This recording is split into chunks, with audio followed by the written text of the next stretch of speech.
See if you can sound working later. I don't know. It's working.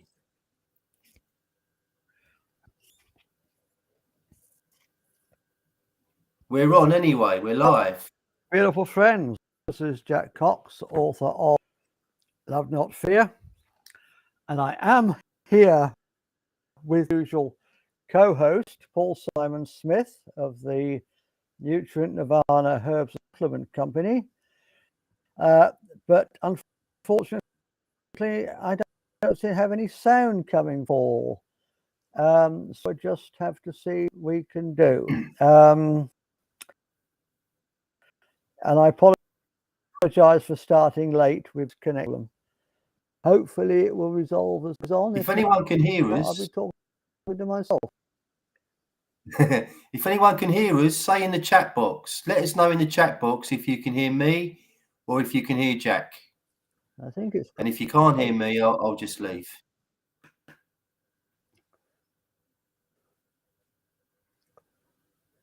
Just bear with me a second. It must be ever so slow. Ever so slow. No.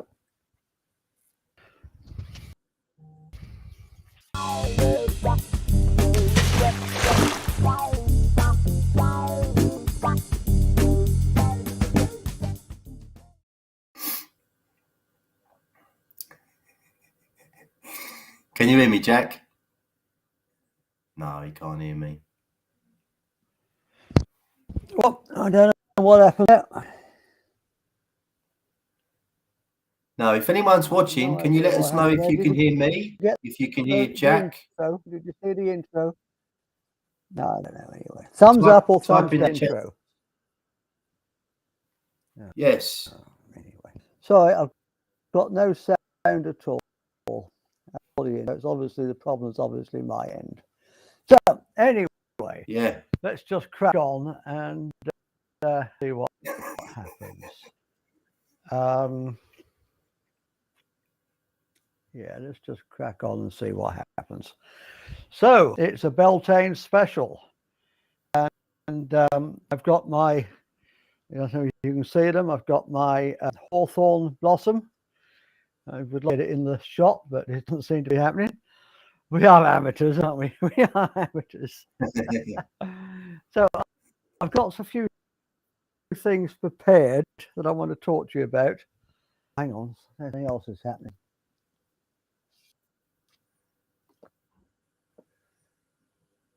My computer is all over tonight, so please just bear with me. It's not Paul's. It's not Paul's. So I've just got some stuff that I've prepared, some notes. So I want to just read out to you. It's the bell, because I just want to set the scene a little bit, because this is something and it very much with the belt energies and the equinox and the Pluto in retrograde, the energies that we're living at the moment. So I just want to say, separation is an illusion. So when I mean all of me, including that is you. And when I say I love, separation is an illusion. So when I say I love myself, I mean I love all of me in the aspect.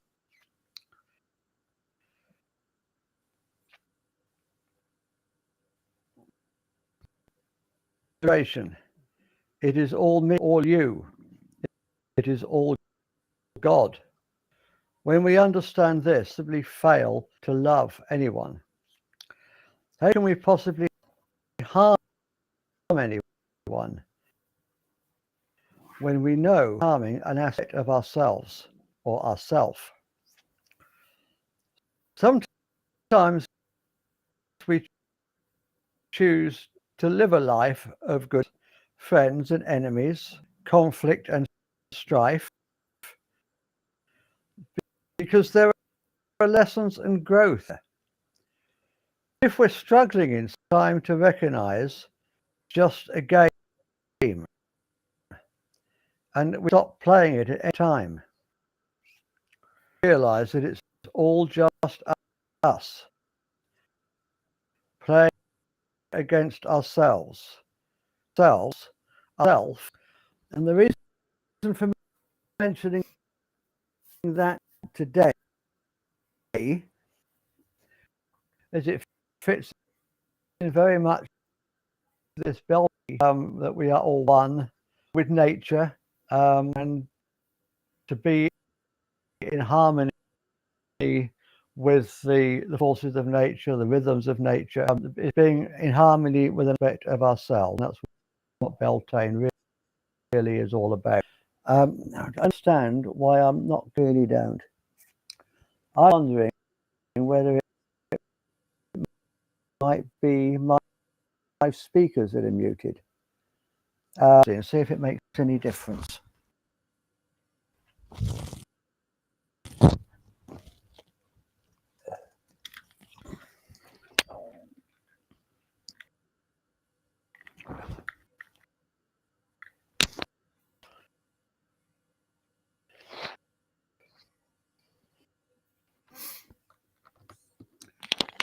Can I hear you? Hello, can you hear me, Jack? Hello, YouTube. Hello, can you hear me? No, I still can't. Okay, it's not that. I know what it is. Your connection.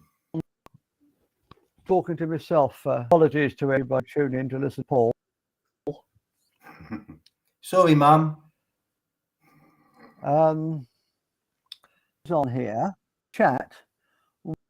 Whether you can hear Paul. It might just be can you hear me? Can you put in the chat if you're watching? Anyone, just let us know who you can hear, what you can hear. Everybody else on here, can you say whether you can hear Paul? Nicolette, you're there in the background. Can you hear Paul?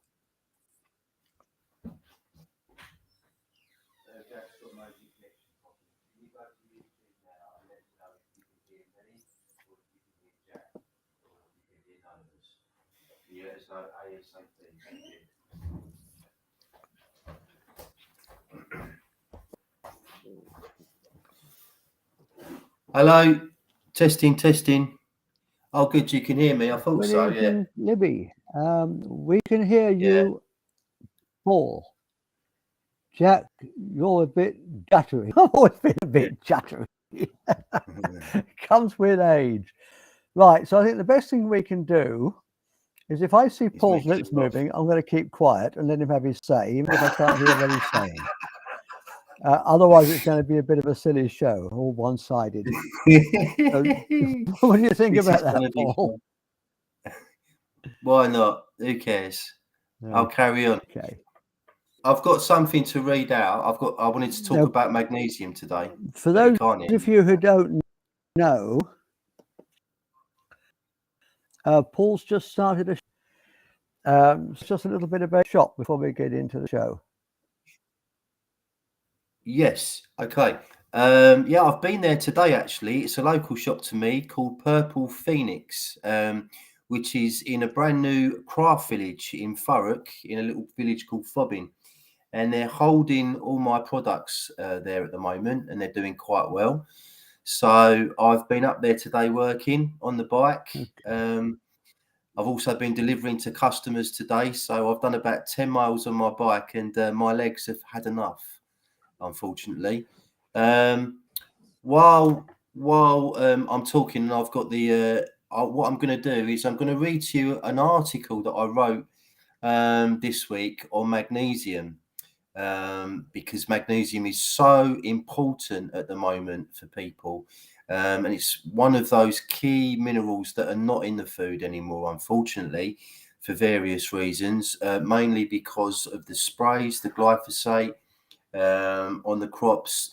and also because that when we're stressed, we burn magnesium, and most people at the moment are very stressed, unnatural levels of stress, I would suggest. So when you or your doctor don't realize that the following 37 conditions can be due to magnesium deficiency and are treatable with magnesium, you may be prescribed drugs.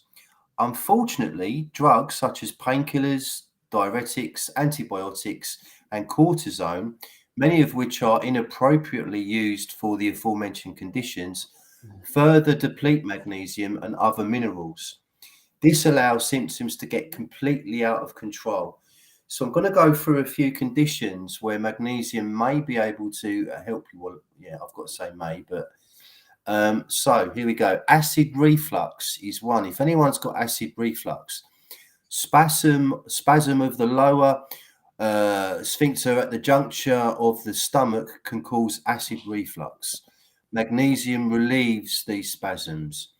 Adrenal fatigue, which is a very common one at the moment. Adrenal fatigue follows after a time of chronic stress, anxiety, and panic attacks. And it seems to be occurring in epidemic proportions, which it definitely is. Adrenaline, noradrenaline, and cortisol elevated in chronic stress deplete magnesium. Stress causes excess elimination of magnesium through the urine, further compounding magnesium deficiency. Stress is such an overworked word, but we all suffer physical, emotional, and mental stress every single day, and every bit of it drains magnesium. So does sugar as well. Alzheimer's disease. So magnesium blocks the neuroinflammation caused by too much calcium and other heavy metals in brain cells. Magnesium is at work even before the inflammation appears, guarding cell ion channels and not allowing heavy metals to enter. Fantastic. Angina. So the pain of angina is caused by a severe muscle spasm in heart muscles, which in turn is caused by magnesium deficiency. The heart ventricles have the highest levels of magnesium in the whole body, which is why magnesium is so important for the pumping function of the heart. Anxiety and panic attacks.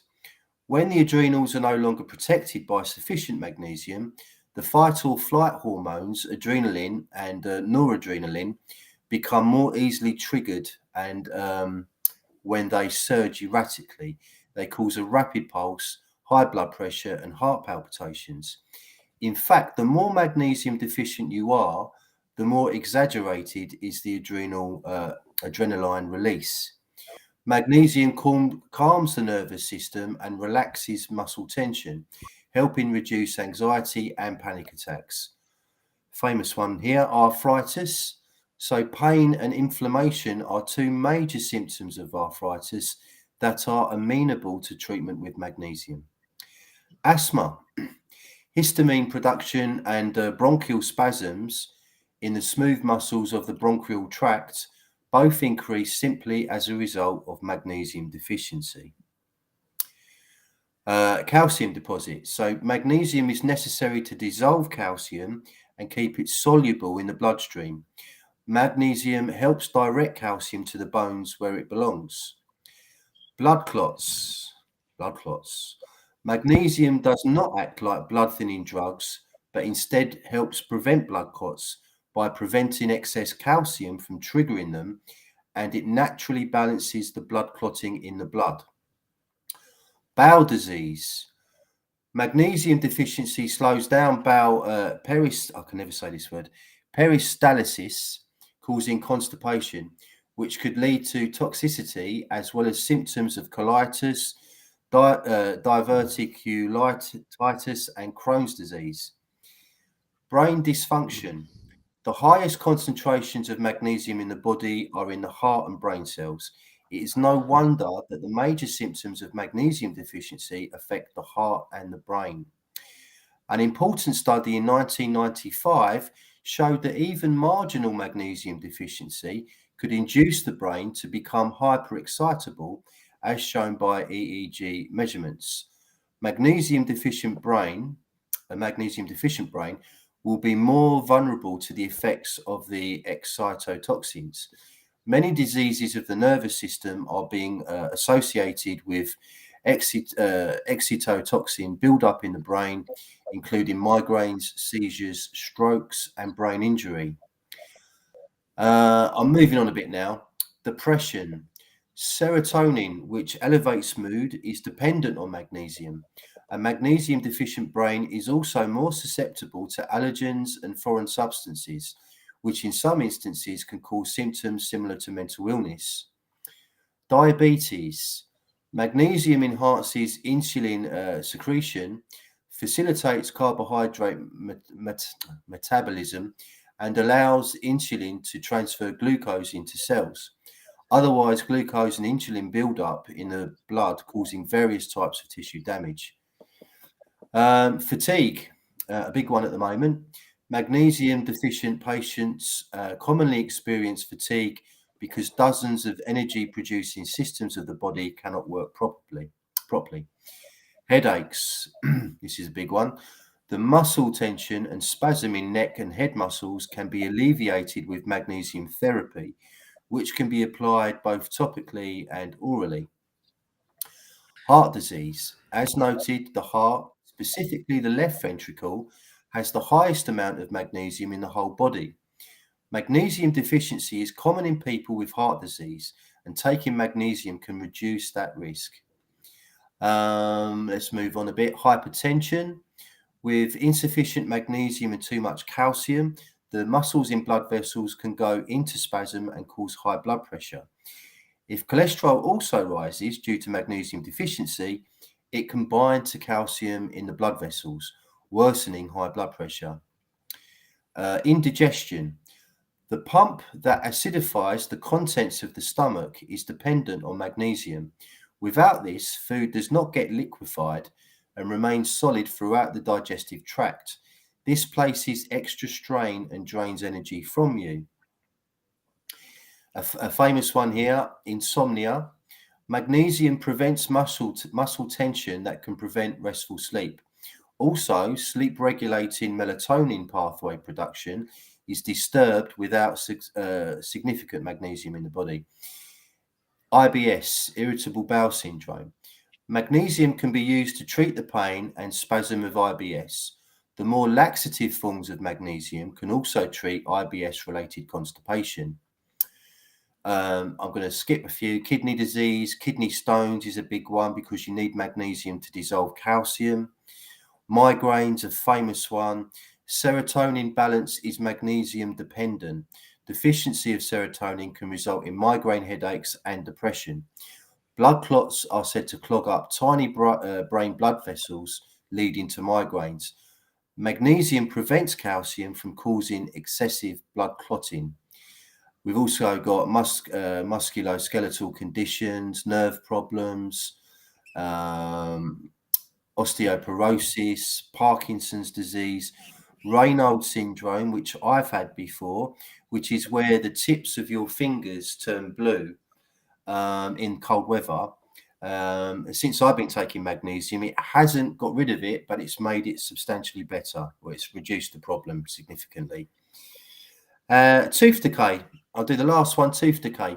Magnesium deficiency causes an unhealthy balance of phosphorus and calcium in saliva, which damages teeth.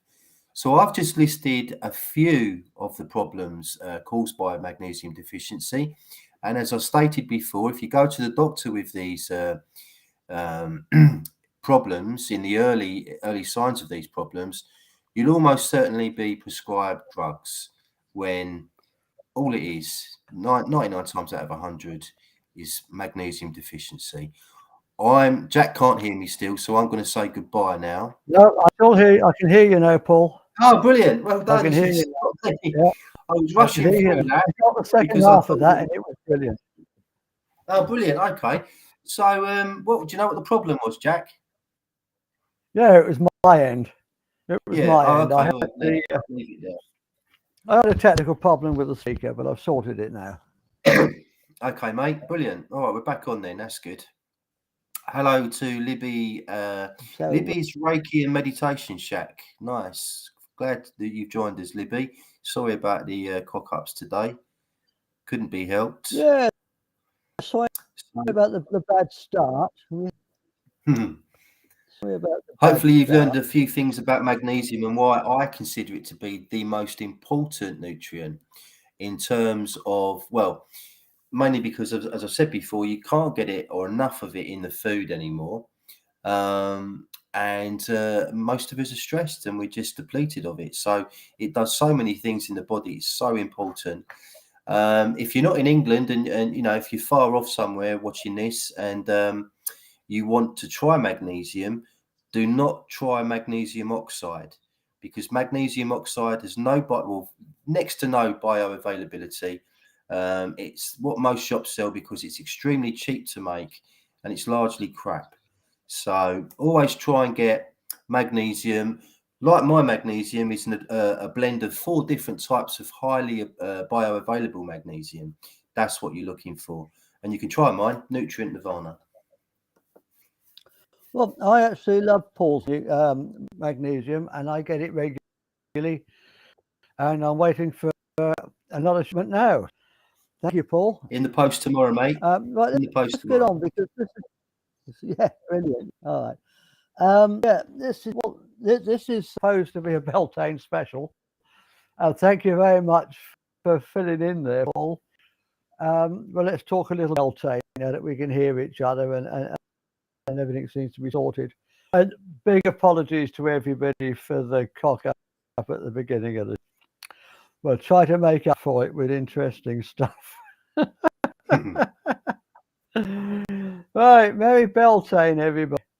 Beltane marks the beginning of summer and is traditionally when cattle are driven out to the summer pastures. It's a fire festival when bonfires are lit to honor the sun and its role in bringing forth life on earth. So let's say just a little bit before we get into any more. We had 2 main part of history, both of which have been pretty much suppressed in the mainstream. One of which was our Celtic history, and the other of which was the time when the Norse people were here, the Danes, and to a lesser extent the Norwegians. They actually had all of Britain at one point, with the exception of the north of Scotland and parts of the Somersetals. And they brought their religion with them. Now, their religion was based very much about the sun and the summer solstice, the winter solstice, like Christmas at Yule, and the spring equinox and the autumn equinox, so the 4 seasons of the year, the 4 quarters. In the Celtic times, and of course the Saxons had a very similar religion. In the Celtic times, they were more interested in the agricultural festivals. And I did actually have a slide for this, but I seem to have lost it. So big apologies, everybody. And they fit in between the other 4. So we've just had the spring equinox 6 weeks ago, and now we've just had, or we're still having, in effect, Beltane. They'll argue as to whether Beltane should be celebrated on the 30th of April or the 1st of May, with the maypole and all that stuff. And of course, both camps are right, because the Celtic festival started on the eve at sundown and went on for 3 days. So Beltane in the old days would have started on the evening of the 30th of April and included May Day. So you both.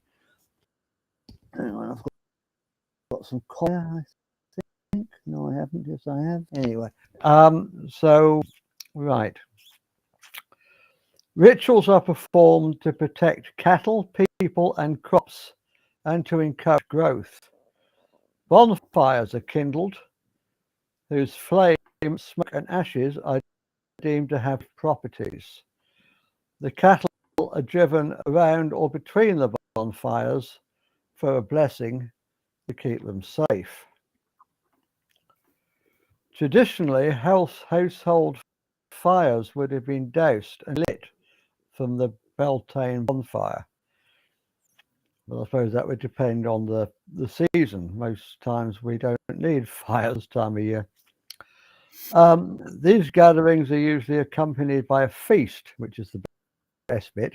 And some of the food and drink would be offered as a libation to the spirits. Doors, windows, briars, and livestock are often decorated with mayflowers, or otherwise known as hawthorn, which is what I've got here today. The hawthorn is called the May because it comes into blossom round about Beltane.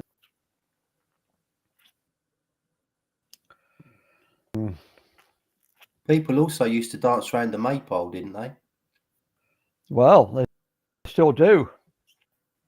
And I'm sorry, everybody, I haven't got the pictures. I had downloaded, they're all on my Facebook page if you want to go and look at them. I've just been stressed out today, one or two things, and I just haven't had to get it all done. So big apologies. But there's been a huge festival in Glastonbury, which is a town that Paul and I both have a very strong spirit connection to. I missed it this year. I was in Glastonbury, but I had to leave a couple of days before Beltane, unfortunately. But pictures are on my Facebook. I didn't take them personally. They're other people's pictures.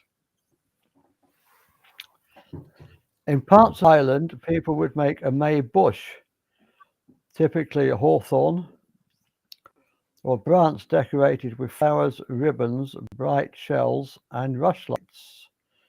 Holy wells are often visited, and there's a very special holy well in Glastonbury, which I visited a few days before Beltane, but wasn't actually able to visit during the ceremony.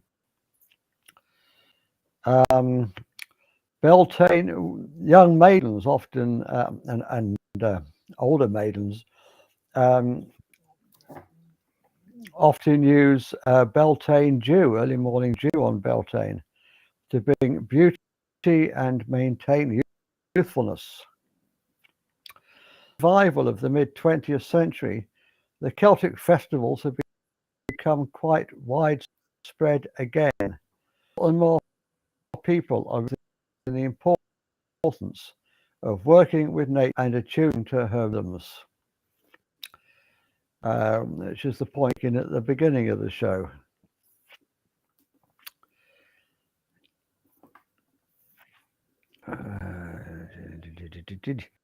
Okay, now let's talk a little bit about the Irish tradition. Beltane, or Bealtaine, which is another spelling, that's the spelling word in Ireland, is a big regular event now, although rather commercialised, unfortunately, of Uisneach, we pronounce that one. Uisneach.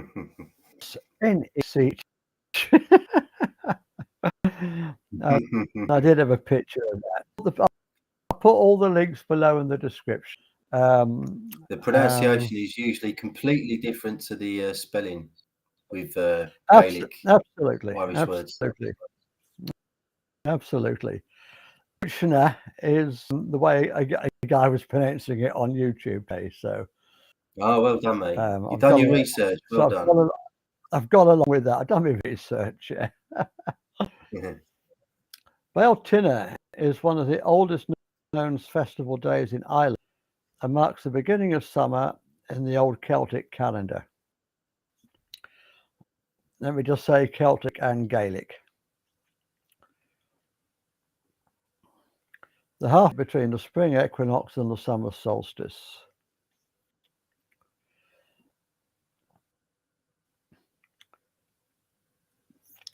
In the ancient Irish, the year divided into a light half and a dark half, just as the day was seen as beginning at sunset, which is what I was saying, which is why the festivals begin at sunset.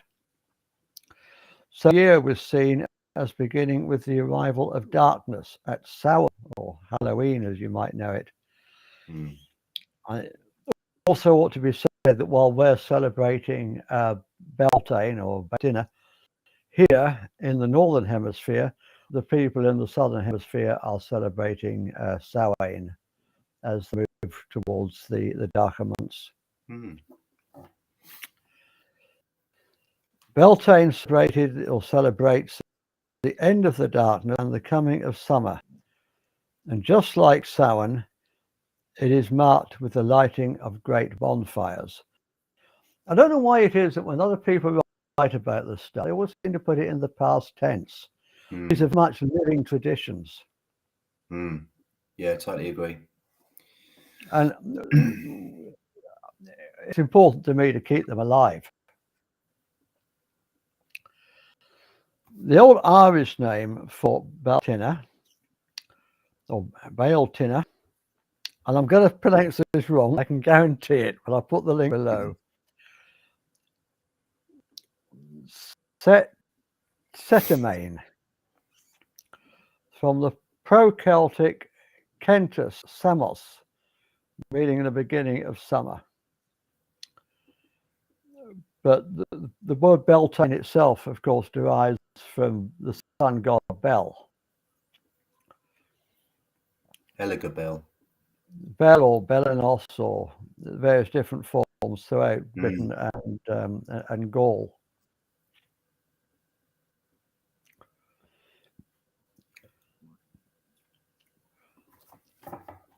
Directly translated, Beltane means mouth of fire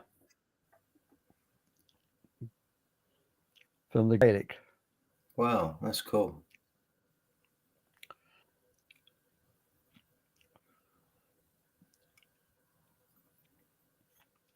So Beltane may be translated as passage, pathway, fire, which would tie in with the tradition that cattle would be led through or driven through the fire or between the fires for purification, protection, and protection before being let out into the summer pastures. And also, presumably, to remove some of the ticks. We've had a couple of comments, Jack, just so you know. Right. Can you? Yeah, I'll read them out if you stick them on the screen, the top two. This one's from Libby's Reiki and Meditation Shack. There is one up our way on the Wirral in the Butterfly Garden. I went a few years back. That sounds lovely. I think she means, spring possibly. A well. Do you mean a spring or a bell celebration? I think she means a well. Okay. And Jackie Yeva Hello, Renner Jackie. is here with us. Good evening, both. Good evening to you, Jackie. Thanks for joining us. Hello, Jackie. I'm glad you managed to make it. I hope you weren't here for the cock up at the beginning of the show. It was very entertaining.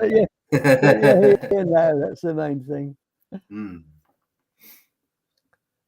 Right, Libby's saying Beltane is a Beltane celebration. Oh, okay. Sorry, Libby, got that wrong. Beltane believed to be a time when the bonds between the human and supernatural worlds are temporarily lifted, the same as Samhain. According to Irish gateways, yeah. According to mythology, the first Beltane fire was lit on the hill of Uisneach. Sorry if I'm pronouncing that wrong. I don't suppose you're on here, Karen, are you? Because you can come on and tell us the correct pronunciation. Anyway, maybe you'll tell us. You'll tell me privately later what and the bullshit I've made of it, I'm sure. Um,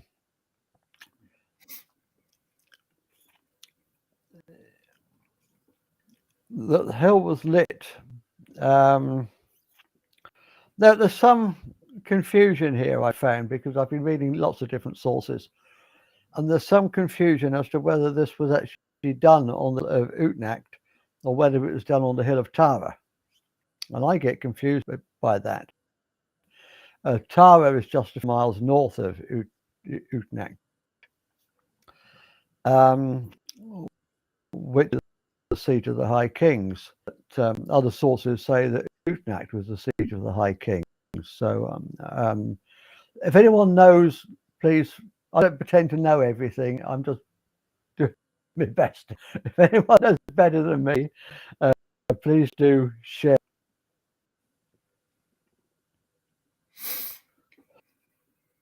Interestingly, while there was no definitive translation of Uisneach, it is thought to derive from the Proto-Celtic word Uisneach,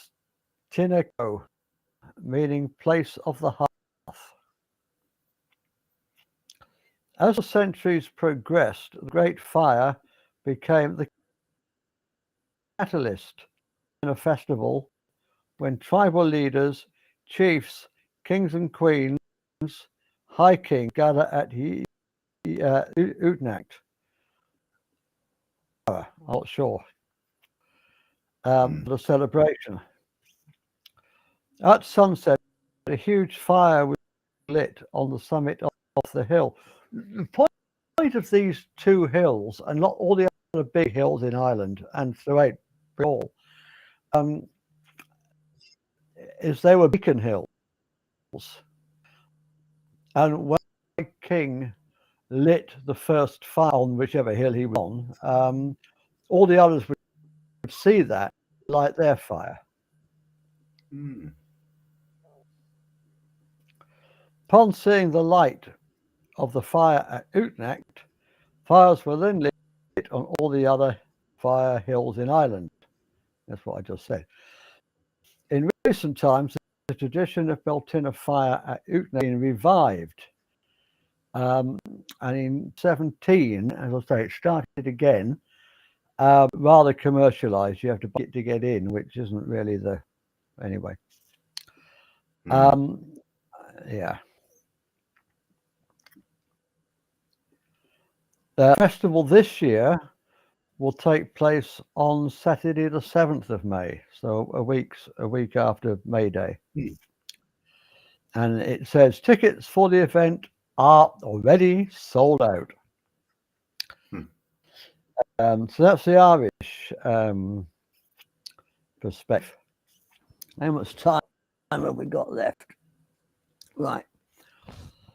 So I just want to talk to you a little bit now about one of the particular traditions of Beltane or Bealtaine,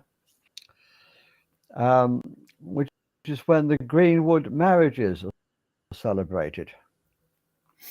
Do you know anything about that? The what, sorry? The greenwood marriages. No, never heard of that. No. Okay. No, not a clue. The union between the May Queen, the flower bride, and man, the young oak king or Jack the Green. The May Queen, and this is very much what happened on Sunday, yesterday, at Glastonbury, and I'm sure lots of other places around the country. The May Queen, decked in flowers, weaves the ribbon of the male pole, symbolized by the maypole, symbolizing the fertility of the god, in a dance that flows the spiral of life. And of course, the May Queen leads it, everybody else joins in. And I think I've got this the right way round, correct me wrong. The men take the white ribbons, and the women take the red ribbons, and one dances clockwise, the other anti-clockwise, Samhain or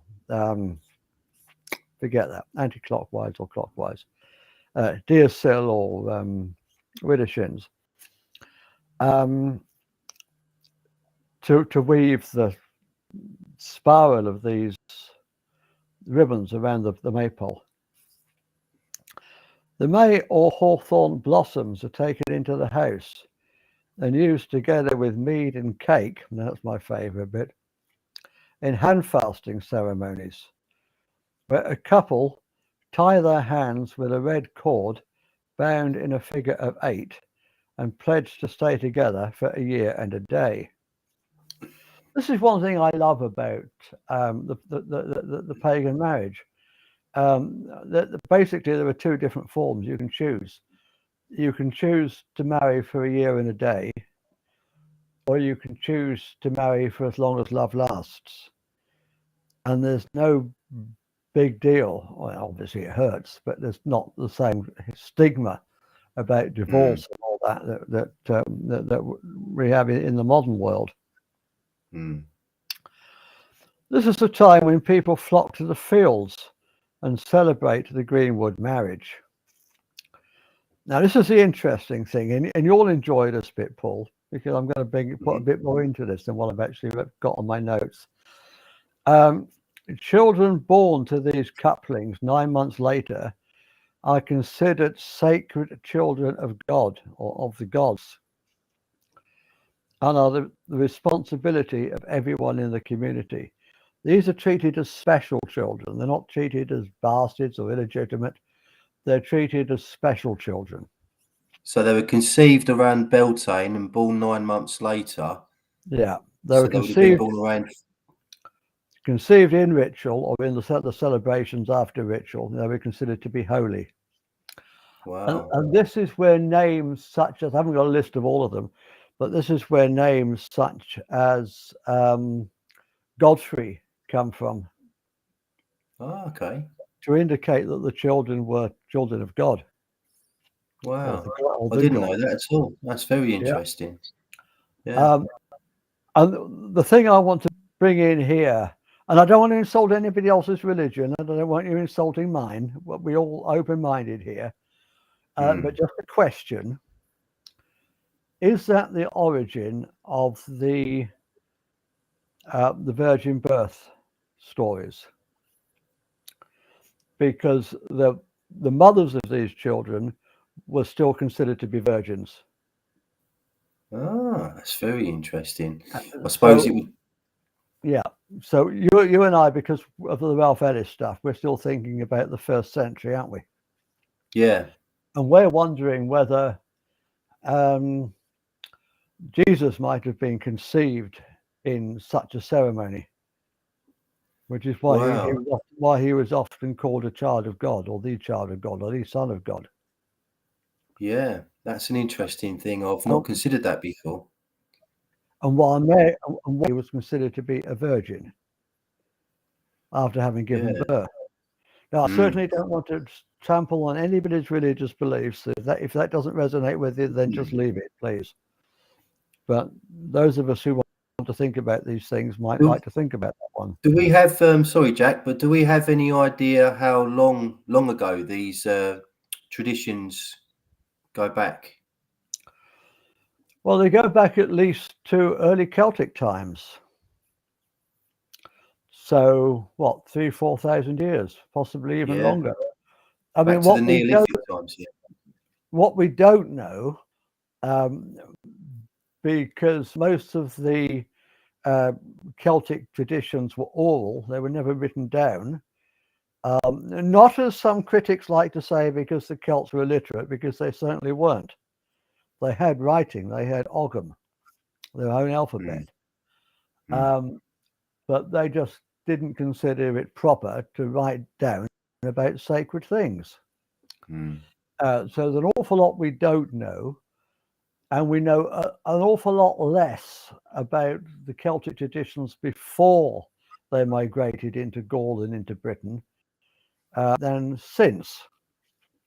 In fact, most of what we do know about their traditions was actually given to us by the Christian scribes, the Christian monks, when they first started to come in. So very, very late and rather biased. Yes. There are two stories that are of particular interest here,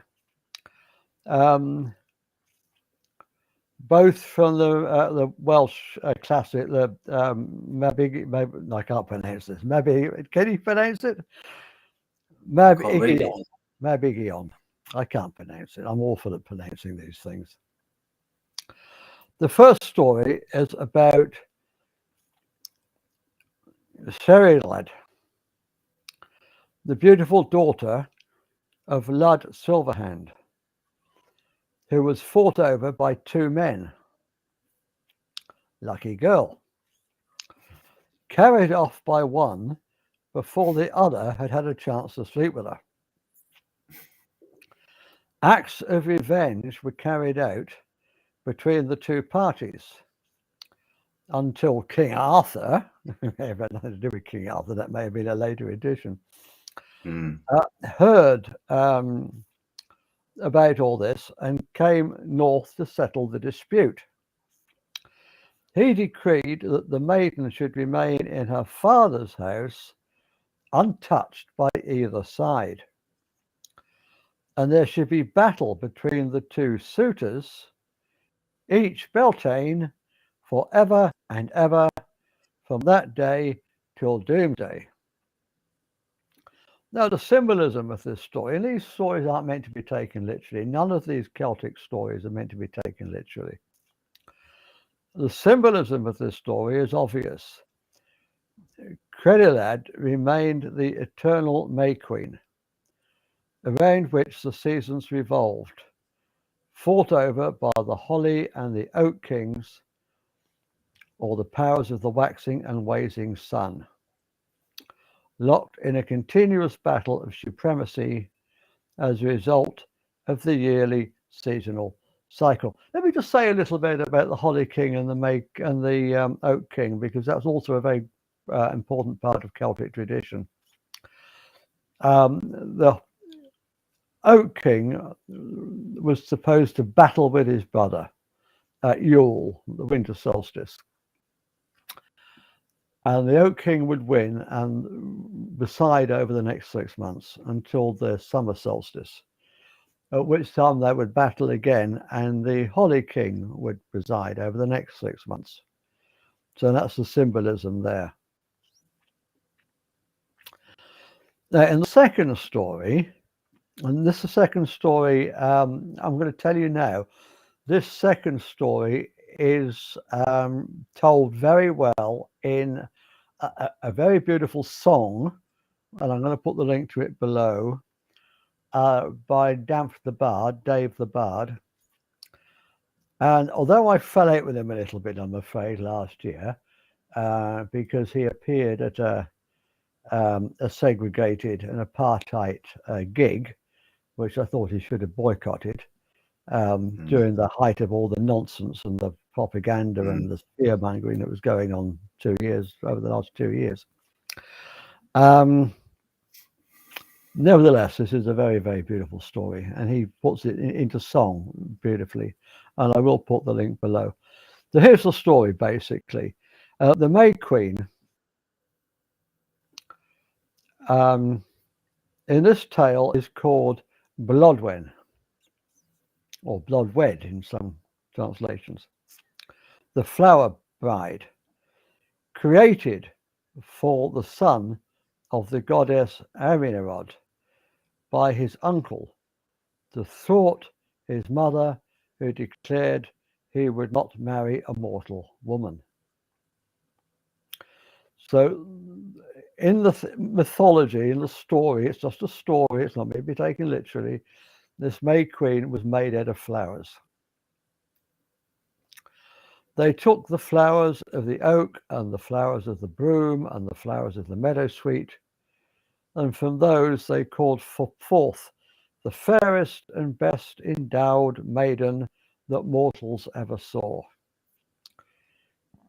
She was duly presented in marriage to Anirod's son.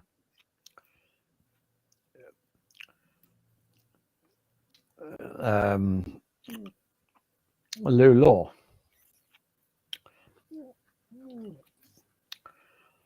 After they've been married for a while, he leaves her alone in the castle and goes to visit his uncles, who have promised him some land.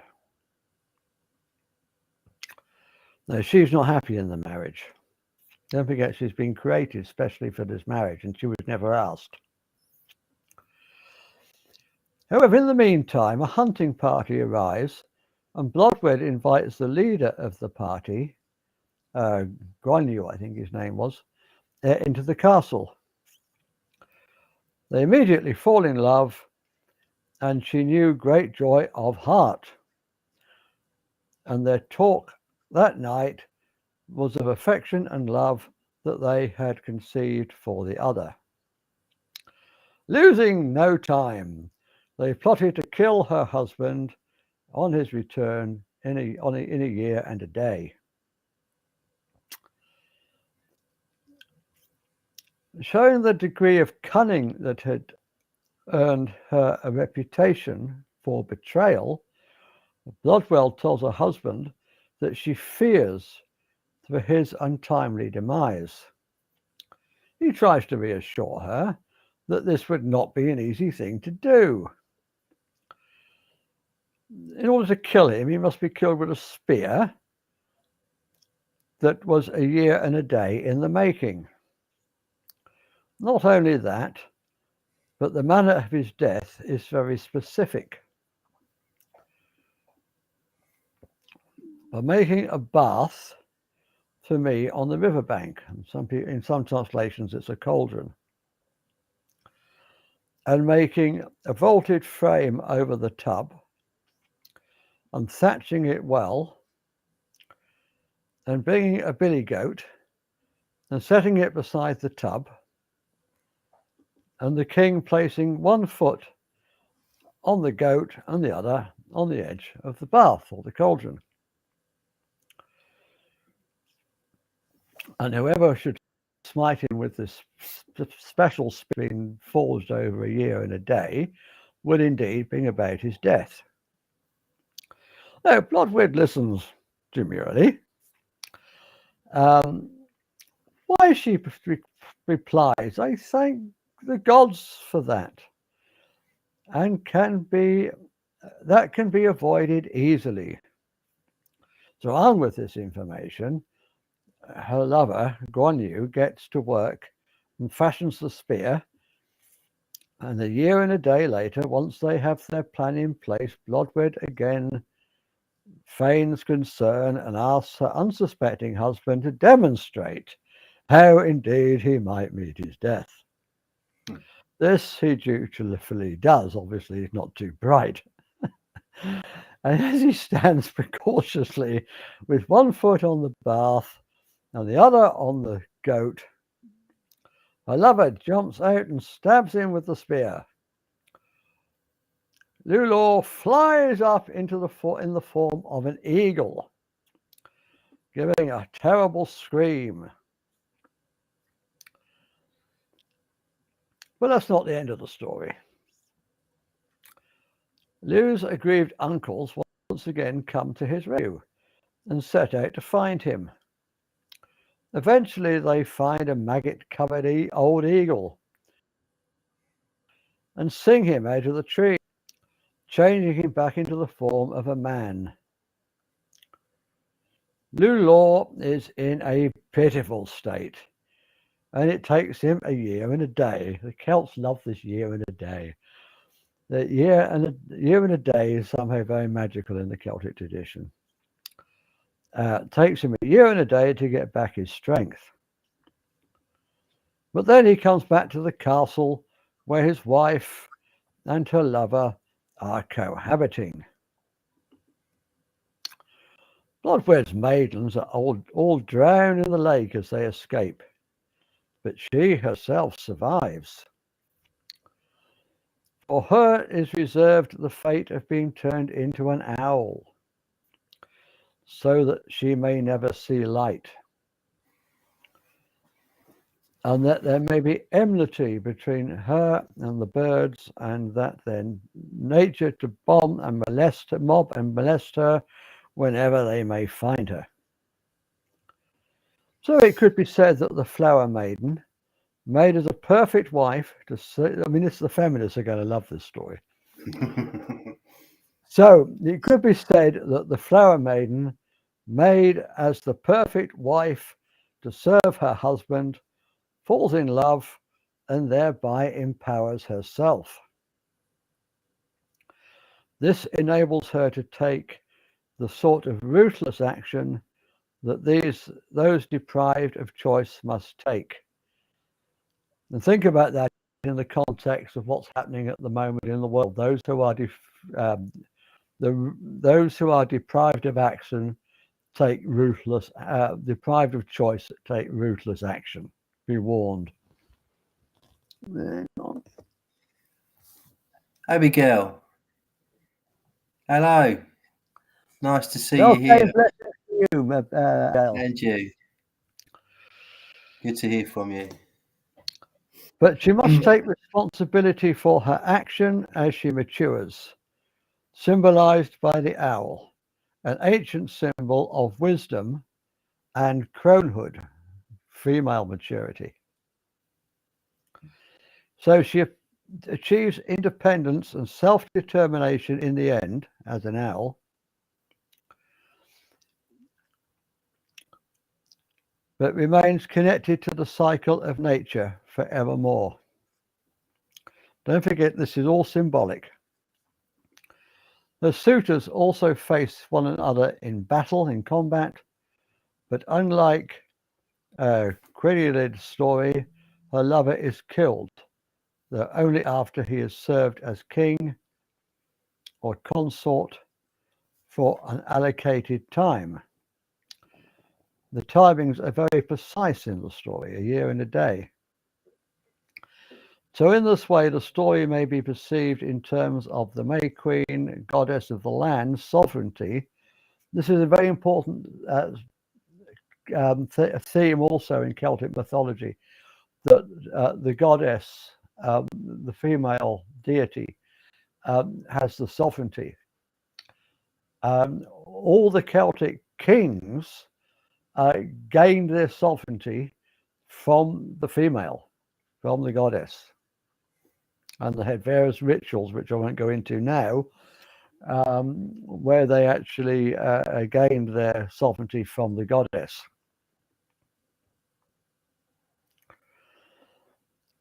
The Holly King, two suitors, the Holly King and the Oak King, or the Green Man, who acts as a consort to the goddess, forever locked in an internal cycle of waxing and waning, linked to the seasonal power of the sun.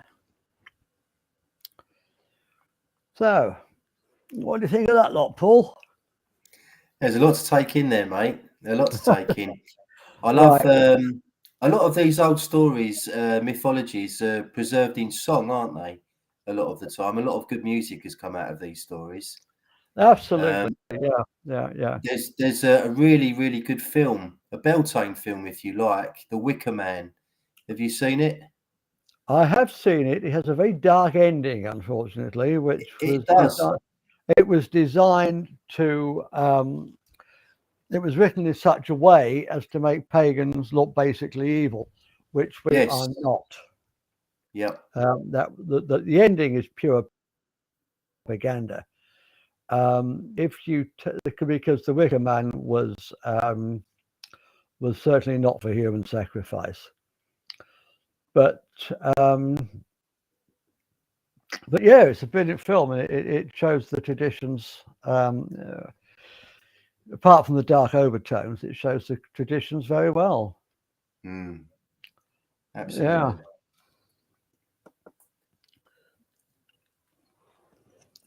Abigail says yes, and they still burn him down the road from us here. So they must have a Wicker Man festival. They do still go on around the world.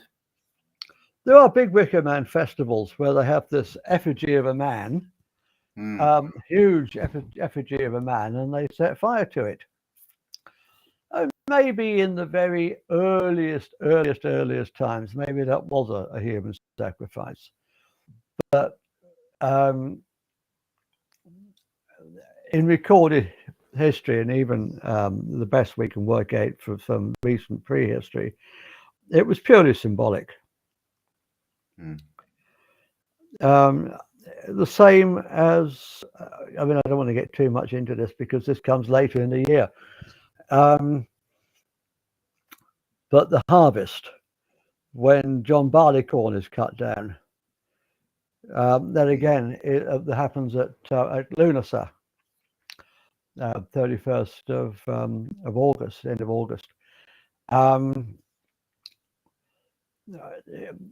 That has been symbolized as a sacrifice. But what we're actually talking about is the cutting down of wheat and barley, and how that new life springs from the seeds, from the grains.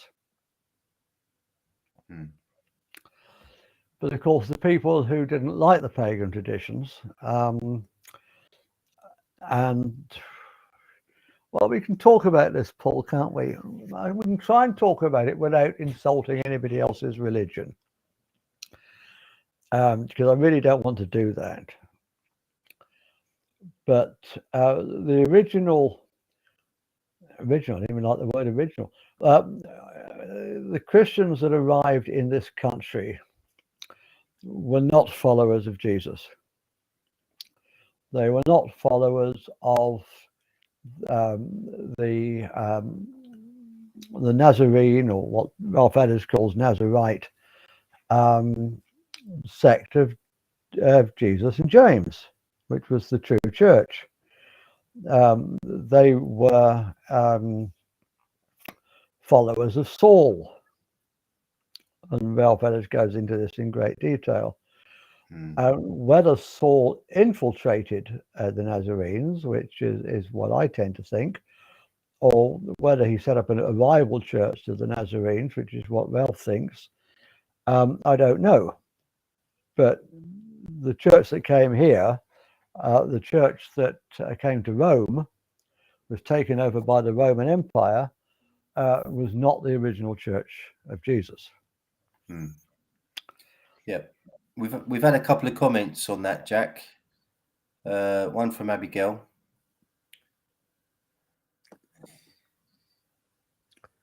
Oh no, this one's from Kathy English. Hello, Kathy. Thanks for joining Kathy, us. Yeah. She says, laugh out loud, no offence here. Didn't the Christians place all their beliefs on the pagans? No. What the Christians did was to nick all our festivals. Yes, yeah, I was thinking that. Yeah, Christmas, winter solstice, and yeah. What they did was to realize that the pagans were out in the woods having fun, and to try to get them into the church like good Christians. They had to put on a celebration at the same time, usually just after the pagans had had their fun, after they were too knackered to care, and probably too drunk. Get them into the church and sober them up a bit. And that's why they, in my opinion, why they placed all their holy days around our holy days. But to say they took all of our traditions, I don't think that's quite right. Well, sorry, Jack. Abigail says on that point. Abigail says Yule became Yule became Xmas Christmas. Ostara became Easter. Yes, absolutely. What was Ostara? Spring equinox. Oh right, okay, yeah. Yeah. Okay. And Abigail also said, "I'm a goddess believer. That's my religion." Well, so that would be Sophia. I'm guessing. Well, Sophia was or Diana. Sophia was the god of wisdom in the Gnostic tradition. But yeah, the god and goddess of many names, and I celebrate the god and goddess of many names, and I think you do too, Paul. Many, many different names around the world. And I don't see why Maria, shouldn't be a good goddess name. Why we can't put her in the pantheon as well. You know, the mother of Jesus. Yep. Yeah. Stick her in the pantheon as well. I don't know why not. I worship all of them. Not worship. Worship's probably not the right word. Honor. I try to align myself with their energies. We don't worship in the way that Christians worship, in a subservient sort of way. We try to align with the energies, with the archetypal energies that they represent. Sorry, Abigail's just commented. It's quite funny.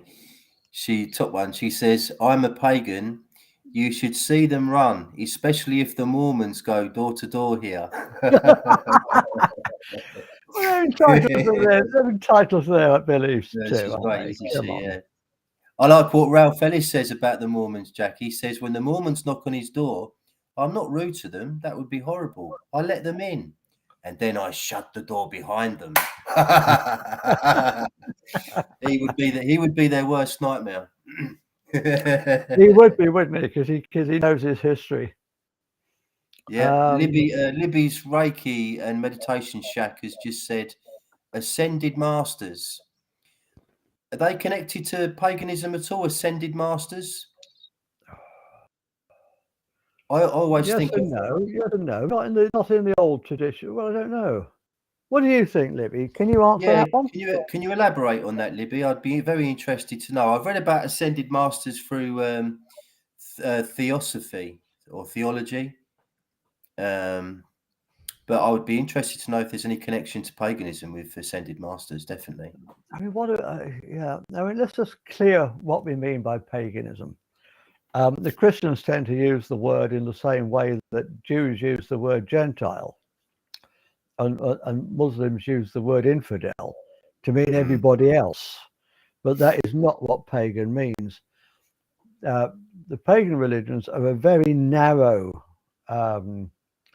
group, a very small group of fertility religions and nature religions.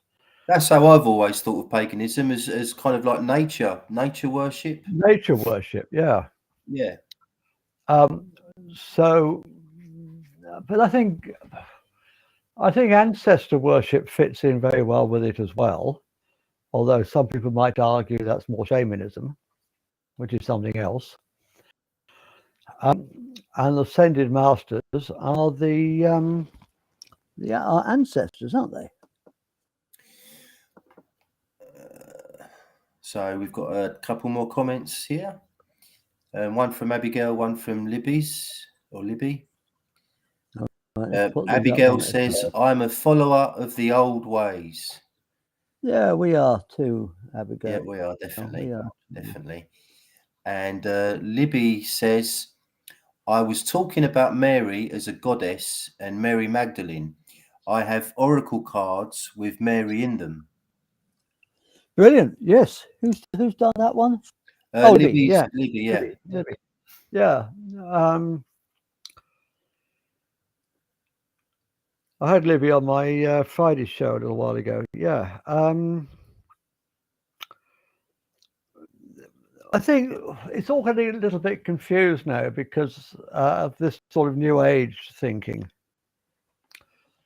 which combines paganism with the beliefs of the East, the beliefs of the Buddhists and the Hindus, and the Taoists.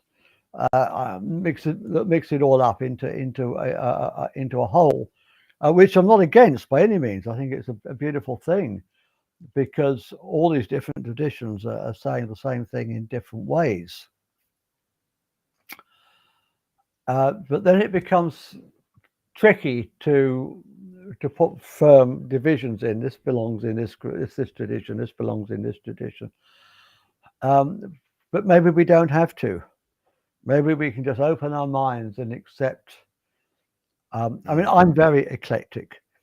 I open my mind to all the spiritual traditions. I don't even like the word religion. All the spiritual traditions from everywhere in the world, including the traditions of Jesus, although maybe not the traditions of Saul, as we said earlier. To me, it's all connecting with the divine in different ways, and it's all symbolic.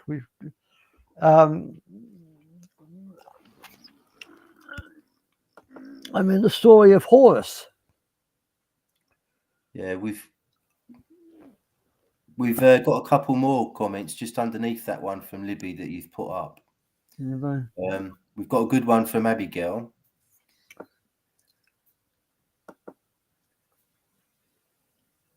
One before that. That's it. Abigail says, I lay an extra plate on Samhain for the ancestors and open the window. Yeah, we do it. Absolutely wonderful. Yeah. Yeah, Abigail rocks. Samhain is traditionally the time when the veil is thinnest, which is why in Catholic countries they call it the Day of the Dead, and they worship their ancestors, or respect their ancestors, not worship. They respect their ancestors. They lay flowers on the graves and all that kind of thing. It's become bastardized as Halloween, unfortunately, in our modern culture. Yep. Which totally misses the point. Brings in a whole aspect of fear and evil. But then everything. I don't want to get into this today, but I've mentioned it just briefly. The whole tradition of the last several thousand years, what I call in my book, The Game We Did Not Devise, that we were born into and we can stop playing and devise a fairer one, is all based on fear. The fear of evil in one form or another. It's all total fear mongering. And this is what we've had on steroids the last couple of years. Yeah. And it's really opened a lot of people's eyes now to this.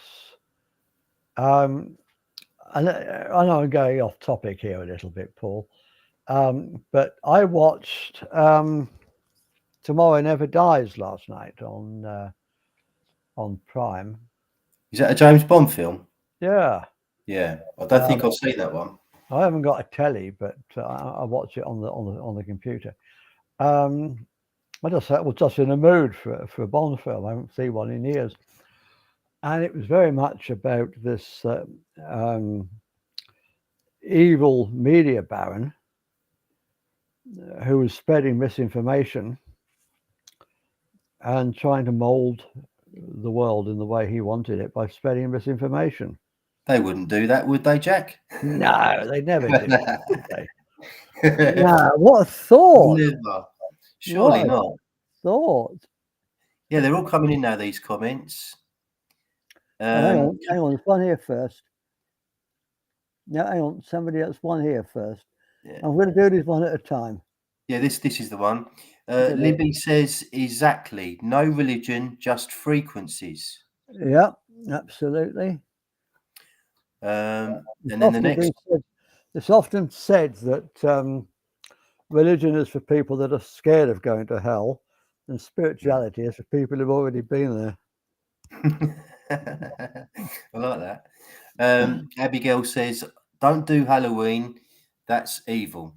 Or she doesn't do Halloween class that is evil. Sorry, don't do Halloween, class it as evil. It is. I mean, I was 47 the other day. I had to think about that. And I can remember going back to being a kid in the 80s and Halloween it wasn't really anything in this country. Now it's a massive thing, and you see all these kids dressing up as demons and all sorts of horrible things with blood all over, makeup all over their faces, and it's just awful. I hate it. I absolutely hate it. Yeah. Sorry, Jack. Pure fear mongering. Pure fear mongering. Yeah. Kathy says, I am a recovering Catholic. Fear was the majority as a kid. Yeah, I totally understand that.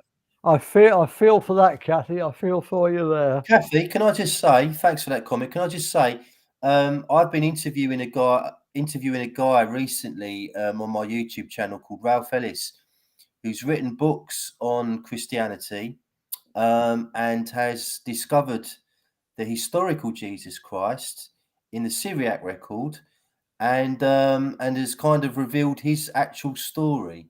And it's a fascinating story that's far removed from all the fairy dust and the fear in the New Testament, etc. It's well worth checking out. You know, you might get a lot from listening to Ralph Ellis or reading his books. His books are excellent. Yeah.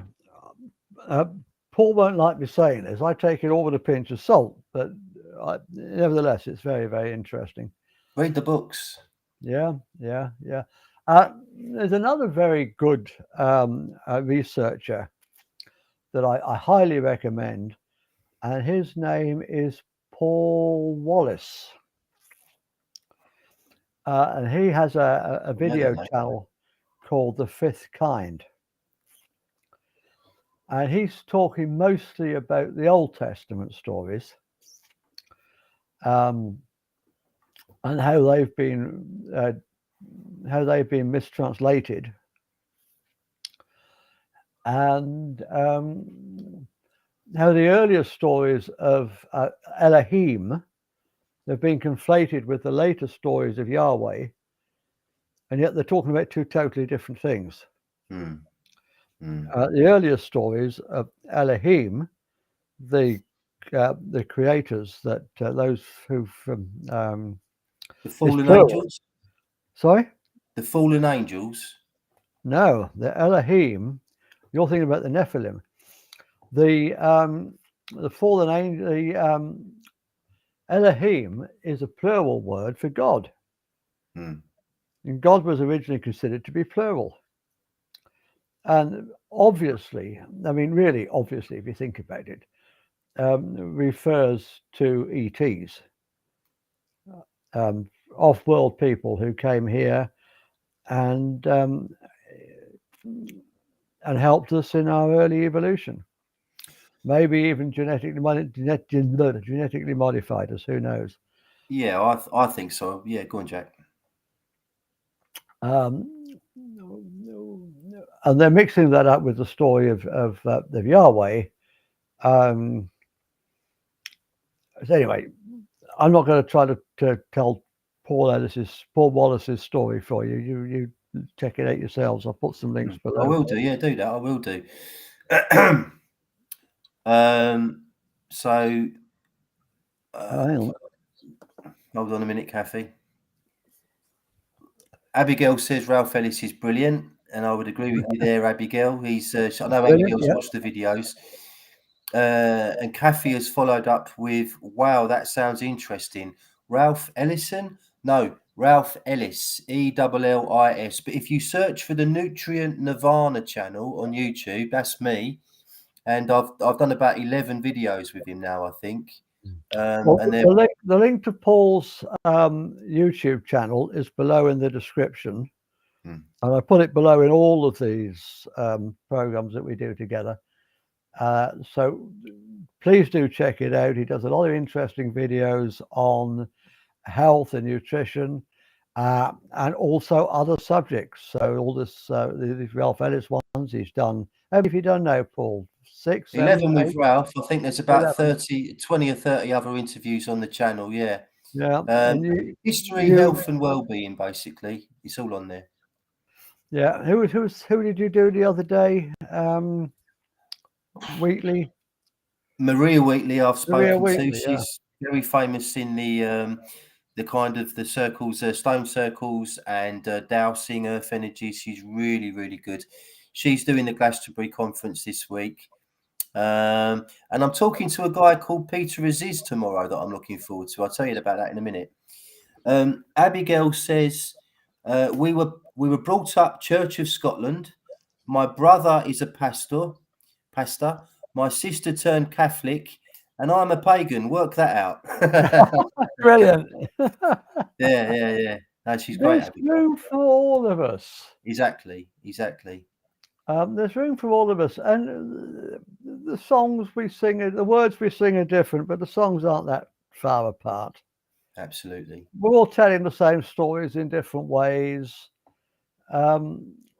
Part of this game we did not devise that I keep talking about is designed to keep us apart, designed to fighting against each other, for bickering against each other. Instead of looking for the differences that divide us, let's look at the similarities that unite us. Absolutely. And all come together as one big loving family. I don't think the mainstream media will like that idea very much, Jack, unfortunately. Or the Sure government, for that matter. Sure they won't. No. So anyway, do check all that out. I'll put all the links below. And also, I mean, we've talked about Paul's channel. I also do, because we're getting towards the end of the show now, we've gone well over time. I also do a Friday show called Co-Creating the New Earth Together, where I interview different people each week who are making a difference, either a big difference or a small difference, nationally, internationally, or just locally in their town or village, all online. So anybody, if you're doing anything, any of you, if you're doing anything interesting you think people might want to know about, then please get in touch with me, send me a private message. Most of you are connected with me on Messenger, and I'll get you on the show. The more the merrier. Absolutely. Abigail says, Shaman Jack. It'll go to his head, Abigail. I'm not so much of a shaman, Abigail. I do a little bit of shamanism. I like to do a little bit of journeying and stuff like that. Well, I'm not really a shaman. I'm more of a pagan. Can I ask, Jack, how would you define a shaman? What is a shaman? Can you define it? What I'd like to do, really, is to stop defining these different things. Because the more you define things, the more you're separating them.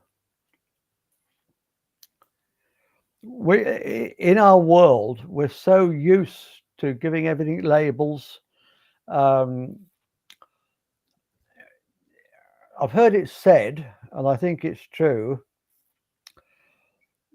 that as soon as you give a flower or a bird or whatever it happens to be a name, you stop seeing it. We've got to stop dividing our brains.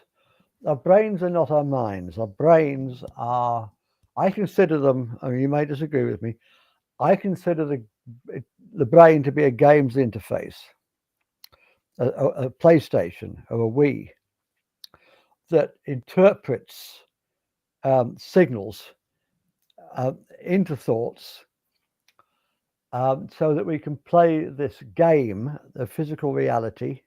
Like an antenna?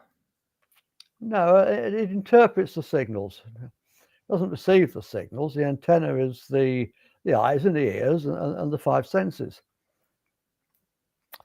The brain interprets those signals so that we can play the game of living in a three-dimensional world, a physical, solid world, which doesn't actually exist.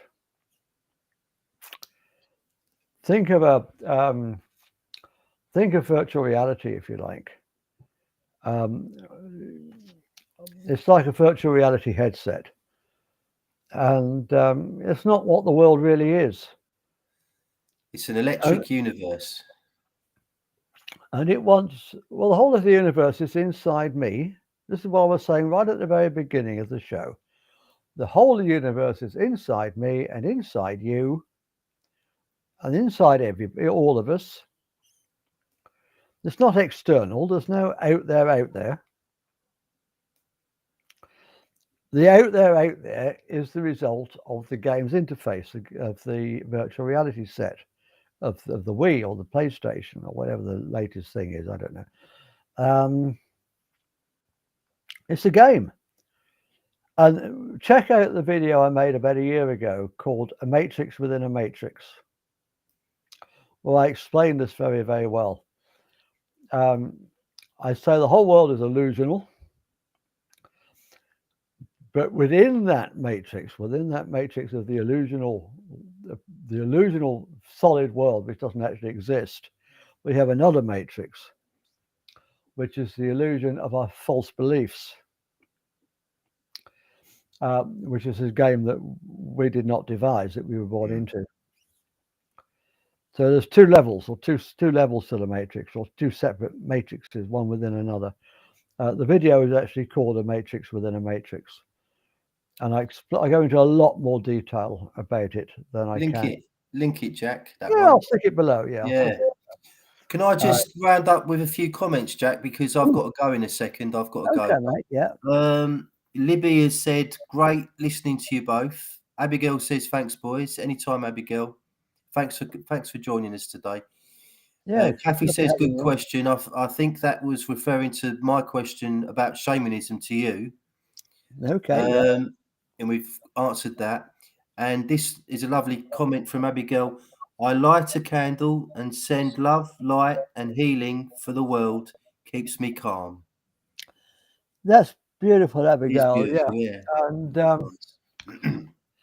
yeah, and light one for all our friends too, please. Everyone we know who's struggling at the moment. Yep. Just sending love and light to everybody who's struggling. I'll do that tonight. Yeah. Not to anybody in particular, just to everybody who's struggling. And all we can do is hold them in the light. And because as I was saying right at the beginning of the show, they're not separate from us. They're parts of us. They're parts of this whole of which we're all part. They're different points of focus within the one universal mind.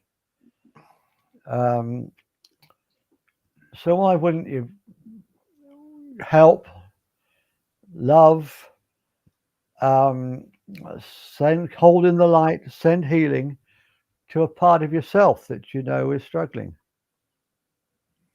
So let's do that, shall we? Yes, definitely, mate. I'm up for that. It's been a brilliant show, Paul. Yeah, I've enjoyed it. Which is rather ironic, considering we were both extremely unprepared for today. Oh. We had technical issues at the start, and it's been a really good one. So I've enjoyed it. Thanks to everyone that's joined us and has commented. We really appreciate that. Please do like and share. Yep. Subscribe to the channel if you're not already. Check out the links below. And we'll see you again next week. And if you want to come on my Friday show, then let me know. Okay? Namaste.